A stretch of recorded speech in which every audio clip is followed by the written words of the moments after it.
Hello everybody and welcome back for more Let's Play The Legend of Zelda Ocarina of Time. In the last episode, we cleared the Forest Temple and awakened Saria as the Sage of the Forest, and so in this episode, I'm back in the Temple of Time, and the reason for that is because, well, we need to go back there for, she has something for us. You destroy the wicked creatures that haunted the temple and awaken a sage. But there are still other sages who need your help. In order to awaken all the other sages, you must become even more powerful. You must travel over mountains, underwater, and even through time. If you want to return to your original time, return the Master Sword to the pedestal of time. By doing this, you will travel back in time 7 years.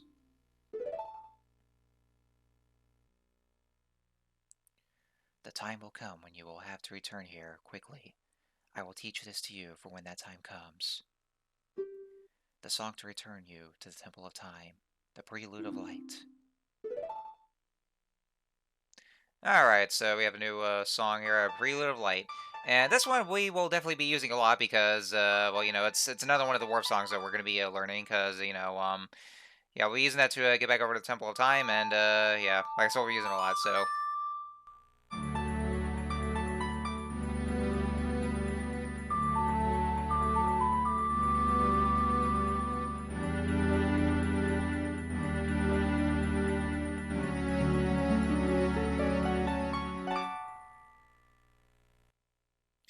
And we have now learned the Prelude of Light. As long as you hold the Ocarina of Time and the Master Sword, you hold time itself in your hands. Link, we shall meet again. Alright, of course we're gonna do the thing again. Oh, God! Oh, that's too bright. Too bright. Also, where exactly did Sheik get the part from anyway? Did they pull out of their ass? Do we really need to see all that? No, well, probably not. Anyway, so yes, so now the Prelude of Light. So yeah, like I said, we can warp back over to the Temple of Time and whenever we want to.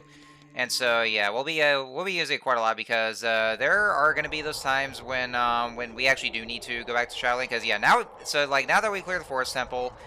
And so, yeah, we got all that. So now we're able to go back to being Shadow Link, and so we can do that anytime we want to. Because before then we were just locked into being Adult Link. But after that's done, then we can go back to go back and return the Master Sword to the pedestal and go back to being Child Link. So there we go. So we have that unlocked, thankfully. There's one thing I do want to show off, of course. Now, there's actually one thing I do need to get, but I didn't have to actually get to show off where Hyrule Castle was. Now that the whole place has been incinerated, so let's go over this way. Oh, what's kind of... Oh, God. Oh, a giant pit of lava? What the hell? What is it? Holy shit, that is a... Oh, it's a giant, ominous-looking, very definitely final dungeon castle. Well, it looks like it's not Hyrule Castle anymore. This is Ganon's castle. So, yes, of course. Since, as we probably figured out by now, since, Ganon took over Hyrule, and now, oh, God, I was like... Bones of a skeleton. God, that was kind of dark. So yeah, remember that's where Hyrule Castle used to be. Now, it's been fucking, destroyed and just collapsed, and now it's replaced with this cool-looking, ominous, dark castle. And unfortunately, we can't even get to that because of the giant lava pit, and there's no way to get across. And so I wonder how we're gonna get to there. That cloud over Death Mountain, there's something strange about it. Oh yeah, finally you point out. We've been seeing how that there's that red ring above Death Mountain, and so nobody ever brought that up, and now you bring it up, and so now we have to do something about it. But I want to come over there just to get that gold Skulltula that's just behind that that archway that's just toppled over. Ah, yeah, I remember. We had to go and play a bunch of Metal Gear Solid to go into Hyrule Castle, but now all that's done over with. I guess we took it all for granted, and so now it's all gone. It's all dark, and it's just Ganon's castle now. So yeah, unfortunately, we can't really get across over there. We can't because, well, I mean, for one thing, it is the very definitely final dungeon, and so I mean, for now we can't really there's no way we'd be able to get over there now. But I mean. We'll get to that eventually, but that's because of the giant pit of lava. So, so I guess the only way to get over there, well, I mean, quite obviously enough, we do need to awaken all the other sages, right? So, hopefully they'll do something about it. So for now, we'll just have to just leave it be. But, goddamn, that's like so hardcore. And yeah, aside from the drawbridge being busted, like damn, Ganondorf just like he just went all he like gave no shits at all. Like he didn't give me two shits and a fuck about everything. Cause like as soon as he starts taking over Hyrule, it was like yeah, fuck it all, and just like he just destroys that drawbridge there. It's like just to goes to show that he just you know gave Hyrule just a massive middle finger. uh. All right, so now now the forest temple is done, and so I guess what we're gonna do, like we usually do, is that there is gonna be some cleanup that we can do. As you can see here, now that we have the bow and arrow, we can actually use a bow and arrow when we're riding on Epona, and that's actually something that that we'll be doing for this one little side quest that that we're gonna do pretty shortly.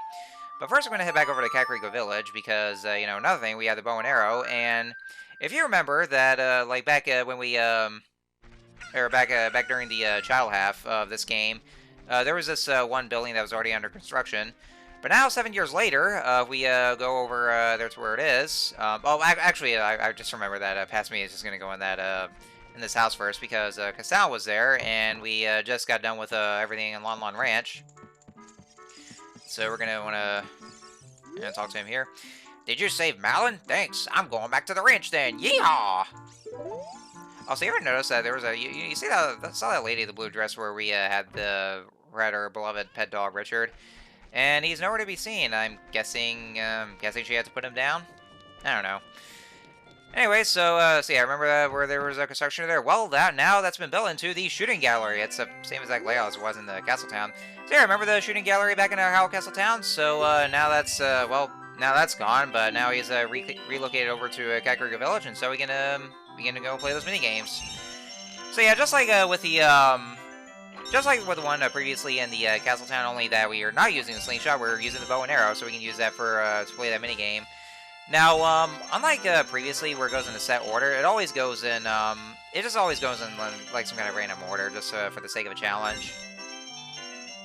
But we're gonna want to go and play this mini game because for this prize that we're gonna get, we have a big quiver, so now we can carry more arrows, 40 in total. And that's exactly what we needed because we're probably gonna be using a lot of those arrows in this episode for reasons. And also a couple new things added to Kakariko Village in 7 years is that there was a bazaar and the potion shop that was in the Castle Town. Well, now they've also been relocated over to Kakariko Village. So it's kind of like somewhere up in the north, like it's where it's near the trail over to Death Mountain. So, of course, if you ever want to buy the stuff from there, then you can do so. I never really got to show those off, though, but the Bazaar was where you could buy the Hylian Shield and the, well, you could do that back as a kid, but we already got the Hylian Shield back from the graveyard. Alright, so what I'm doing now is that I'm actually going to go ahead and empty out these bottles, and the reason for that is because, well, we're going to need those bottles for something. And so, so what I'm doing now is that, if you remember that right where the guardhouse used to be in the entrance to Hyrule Castle Town, and then we went over there 7 years later after Ganondorf decimated the place, that it is now replaced with the ghost shop, and so we talked to the Poe dealer, and so what he was saying is that yeah, you see right here we have this Big Poe. Yeah, those are what they're called, the Big Poes, and so we saw one of those Poes that were that would appear in select locations in Hyrule Field. So basically, what the ghost dealer was saying was that the Poes will start to appear in Hyrule Field, and there's actually 10 of those in total. And so for this one, we actually need not only Epona but also the bow and arrow. And the reason for that is because like if you actually go into those set areas on foot, then only the regular Poes will appear. But if you ride on Epona and then you go across those areas, then the bigger Poes will appear. And we're gonna want to catch those Big Poes, and the reason for that is because it's actually a part of a side quest for a 4th empty bottle. Yeah, that's what we're gonna be getting, a 4th empty bottle, and that's actually what we need. So in other words, yeah, remember what we did some we actually did some you know, some ghost busting over the forest. So, well, guess what, folks? We're doing this again, only this time at Hyrule Field. So yeah, I guess Link is essentially a Poe Buster. Yeah, you know, when there's something strange in Hyrule Field, who you gonna call? Poe Busters! Yeah. Anyway, so, So yeah, that's basically what the whole thing entails. So yeah, there's actually a total of 10 Big Poes, and they'll be in only in select locations in Hyrule Field. And don't worry though, they won't be randomized in like most examples. They're always going to be in those same select locations. First one's over in that center right there on that pathway, and then there's one by the tree by Lon Lon Ranch. So yeah, this only happens. Like I said, this only happens if you're running on Epona, and so once they appear, then that'll be a chance to draw your bow and arrow, and then you just shoot them. You get 2 shots at them, and then once they're down, then you want to go over there and then and just interact with it, and then just scoop it up in the bottle. I mean, it'll just go right into your bottle, so it's like you don't really use it, and just to do the animation, where Link just scoops up with the empty bottle. So that's basically because I actually tried doing that, but it didn't work. So I actually had to go to the to that wisp of that the Poe, and then and that's how you catch it. And and of course, one thing I will say about it is that while it can be fun to do, I would say it also can be pretty finicky. Because, well, especially in this next area over there that I'm about to go over, and that big area with all the trees and the bushes. Because, like, yeah, I had to add just that right there because like, yeah, this is where it gets tricky. I was trying to go around to the same spot and that Poe didn't appear at all. And so it took me a few tries till I got till I finally got the Poe to appear. And then I was over there and shoot at it. And, you know, you have to aim it just right, though, because that's actually one thing I'm terrible about doing is that about my aiming. And so yeah, you have to aim it just right, though, and just like get it right dead center. And so they'll just keep moving backwards, but then after a while, then they'll disappear. And another way they can actually disappear is that if they actually clip through a wall, then that's when they also disappear. So you want to be careful. And also, if you're not making direct eye contact with them, like you turn away, then they just disappear. It's like you're like, oh, you're not giving me attention. Oh, okay, fine. Well, fuck you then. I'm just gonna disappear and all that because because you're an asshole. Anyway, And so, since we only have 3 empty bottles at the moment, then we can only catch up to those 3 Big Poes. So, since I got all 3, and then once you got those, then you want to go back over to the ghost shop and talk to the ghost dealer. Or actually, well, not so much that though, but just like show or just show him the Big Poe just by presenting it. And yeah, the card now has 0 points, and so yeah, let's go ahead and show it to him. Oh, you brought a Poe today. Very interesting. This is a Big Poe. I'll buy it for 50 rupees. On top of that, I'll put 100 points on your card. If you earn 1,000 points, you'll be a happy man.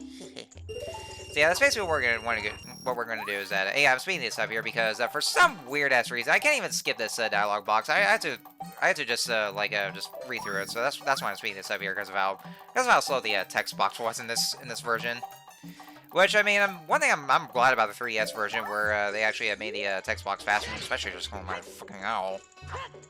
But yeah, the text box is thankfully faster in that version, but, you know, I'm playing the N64 version, because, you know, because I mean, if I'm doing a Let's Play of Ocarina of Time, I'm gonna want to do the original version, because, you know, because that's what I always like to do, just play the game in its original form. So yeah, basically what it is, so he'll give you 50 rupees, I think he said 50 rupees for each Big Poe you give him, and also, and then he'll also redeem points on the card by 100 is what he'll do. And yeah, that's how the Poe disappeared, because he just clicked through the wall. That actually could happen.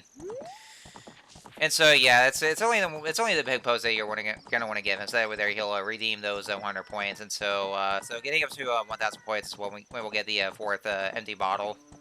If you actually show him the regular Poe, then he'll just give you 10 rupees, but I don't think he ever does redeem any more points on your card.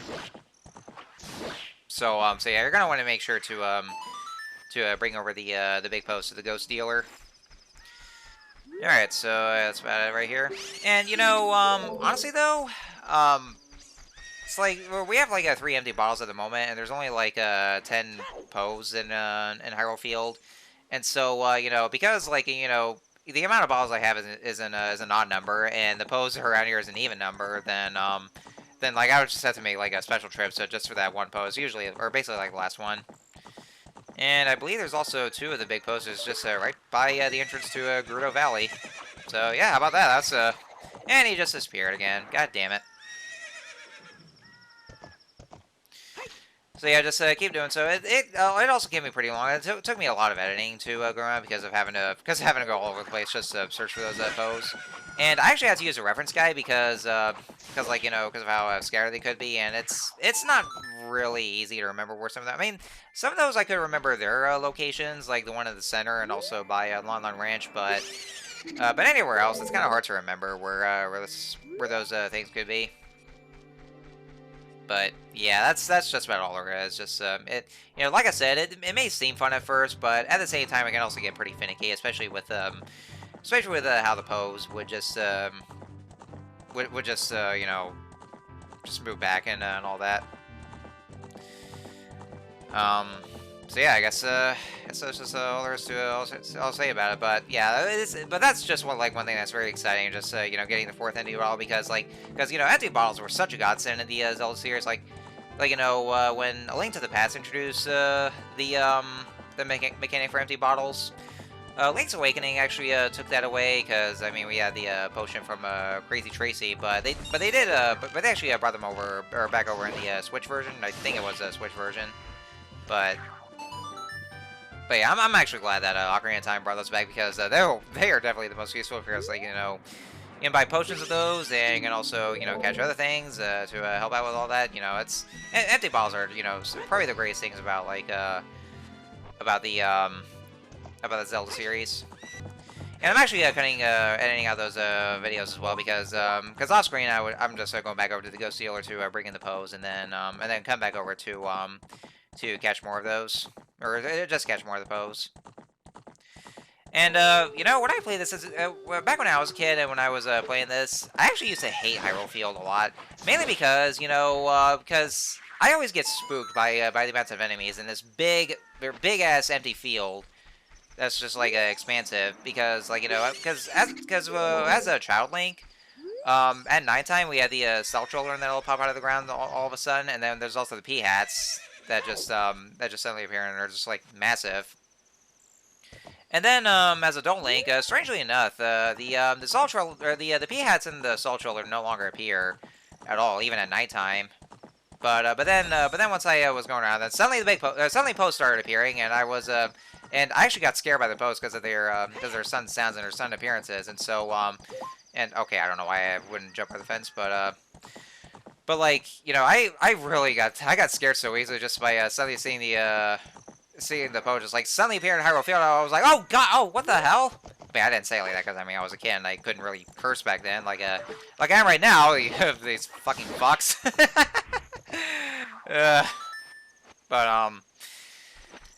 But yeah, because of that, because of how those Poes suddenly appear, that I never understood why they would just suddenly start appearing in a place like Hyrule Field, and because of that, I never liked Hyrule Field at all when I was a kid, because I got scared so easily because of it, and so I would just either mute my TV or actually just look away when I go around Hyrule Field, but nowadays, years later, or when I reached my teenage years, and for the amounts of times I was playing this game, and I was like, yeah, it's no big deal. It is what it is.